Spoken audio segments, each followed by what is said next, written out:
Hello friends, in this video I'll tell you how to add voiceover in Edit's Instagram app. Like and subscribe, support the channel, let's get started.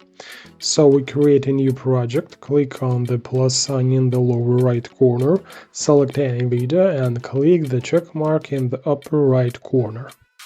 Okay, and now to add the voiceover, we need the voice button. This button refers to the main menu that opens only when nothing is selected on the timeline. Click on the button, then select a place on the timeline from which recording will begin, but this is not necessary because recording can always be shifted along the timeline. Next, click on the red circle to start recording. You say what you wanted to record. For example, I record some numbers. As you can see, the voiceover recording appeared on the timeline. Let's click on it and see what editing functionality is available.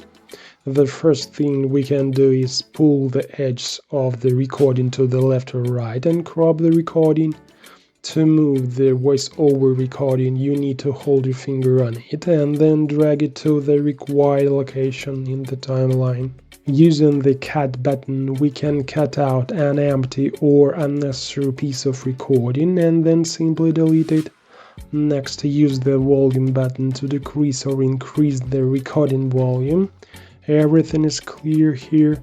And with the help of VoiceFX, we can give the recording an interesting effect. Funny or not so funny.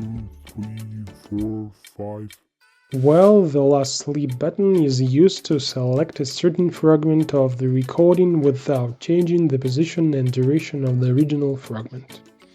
And that's it. Now you know more.